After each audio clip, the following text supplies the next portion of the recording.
Hello बच्चों, let's read the question. The question says the polymerization of ethylene to linear polyethylene is represented by the reaction this. तो यहाँ पे हमारे पास जो polymerization reaction है वो हमें given है where n has a large integral value given that the average enthalpies of bond dissociation of C double bond C and CC at 298 Kelvin or plus 590 and plus 311 kilojoule per mole. Calculate enthalpy of polymerization for per mole of the ethylene.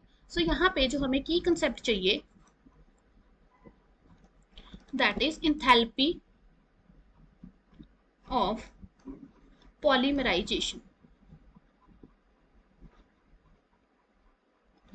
So हमारे पास क्या है यहाँ पे जो reaction involve है that is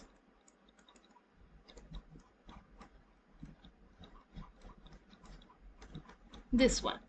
so यहाँ पे अगर हम ध्यान से देखें तो अब हमारे पास अगर इधर वाली साइड रिएक्टेंट साइड पे अगर हमारे पास जो डबल बॉन्ड है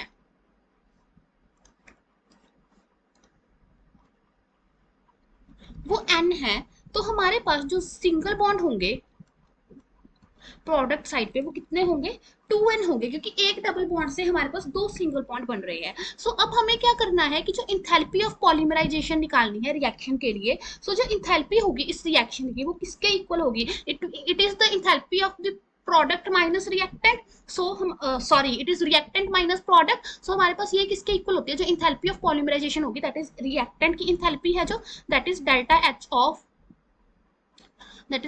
of C H2 double bond CH2 and minus और ये है हमारे पास कितने n मोल्स. तो n मोल से मल्टीप्लाई हो जाएगा minus 2n into delta H of C bond that is single bond और यहाँ पे हमारे पास क्या आ जाएगी डबल बॉन्ड. सो यहाँ पे अगर हम देखेंगे ये जो इंथैल्पी ऑफ पॉलीमराइजेशन आएगी ये आएगी फॉर n मोल्स क्योंकि हमारे पास जो रिएक्टेंट है उसमें n मोल्स है लेकिन क्वेश्चन में हमसे पूछा गया है पर मोल के लिए. सो अगर हमें पर मोल के लिए इंथैल्पी निकालनी है तो हम इसको 1/n से क्या कर देंगे डिवाइड. सो ये हमारे पास हो जाएगा that is enthalpy of C double bond C minus 2n sorry n तो हमारे पास कट गया into the enthalpy of bond dissociation energy of CC bond. So अगर हम इसको कैलकुलेट करेंगे so I'm calculating here. So enthalpy of polymerization will be delta at CC is 590 minus 2 into 330 it's 311. So इसको अगर हम solve करेंगे ये आ जाएगी 590 minus 22622.